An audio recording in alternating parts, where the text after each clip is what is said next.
उस लड़की ने अपनी बचत के पैसों से, जो उसने बहुत ही किफायत से रहकर बचाए थे, 18वीं मंजिल पर एक पुराना अपार्टमेंट खरीदा। जब वह अगले दिन उस जगह को लेने गई तो उसने पाया कि पूरी 18वीं मंजिल ही गायब हो चुकी थी। एजेंट और पिछले मालिक ने जोर देकर कहा कि उन्होंने उसे कभी देखा ही नहीं। प्रॉपर्टी मैनेजमेंट वालों ने भी कसम खाकर कहा कि बिल्डिंग में सिर्फ 17 मंजिलें ही हैं। गुस्से में आकर वह पुलिस के पास गई, लेकिन पुलिस वालों ने उसे मानसिक रूप से अस्थिर समझा और सीधे ऑब्जर्वेशन के लिए एक मानसिक अस्पताल भेज दिया। वह इस तरह अपना अपार्टमेंट खोना नहीं चाहती थी। उसने बीच रास्ते में ही गाड़ी से कूदने का जोखिम उठाया और जैसे ही उसने दोबारा अपनी आंखें खोली, वह जोरदार झटके के साथ कहीं जा गिरी। वह उस दिन वापस पहुंच गई थी जिस दिन उसने कॉन्ट्रैक्ट पर दस्तखत किए थे। एजेंट ने उससे जल्दी से दस्तखत करने को कहा और मालिक ने तो कीमत कम करने का भी प्रस्ताव दिया। अपनी पिछली जिंदगी में गायब हुए अपार्टमेंट को याद करते हुए उसने कहा कि वह पहले चीजों की जांच करना चाहती है और अकेले ही बाहर जाकर देखने लगी। उसने देखा कि 18वीं मंजिल साफ साफ लिखी हुई थी और 18वीं मंजिल के लिए लिफ्ट का बटन भी पूरी तरह से सही सलामत था। वो पहले नीचे पहली मंजिल पर गई, फिर एक एक करके सारी मंजिलें गिनते हुए वापस ऊपर चढ़ी और इस बात की पुष्टि की कि 18वीं मंजिल सच में मौजूद है। एजेंट वहां का सबसे बड़ा सेलर भी था और मालिक ने भी खुशी खुशी उसे डिस्काउंट दिया था।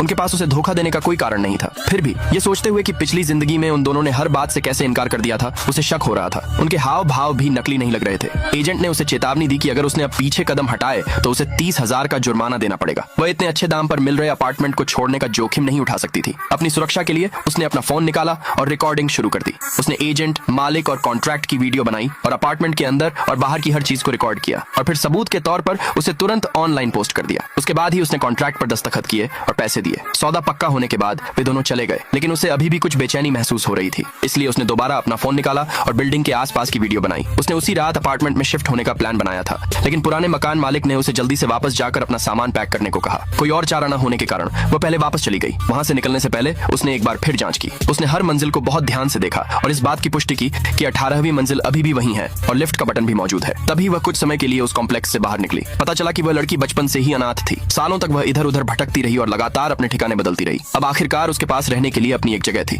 उम्मीदों से भरी वह अपना सूटकेस घसीटते हुए वापस लौटी, लेकिन वहां पहुंचकर उसने पाया कि पूरी इमारत अब एक मंजिल छोटी हो गई थी और जो 18वीं मंजिल कभी वहां हुआ करती थी वह जैसे हवा में ही गायब हो गई थी। अगले भाग के लिए नीचे कमेंट में यस लिखे।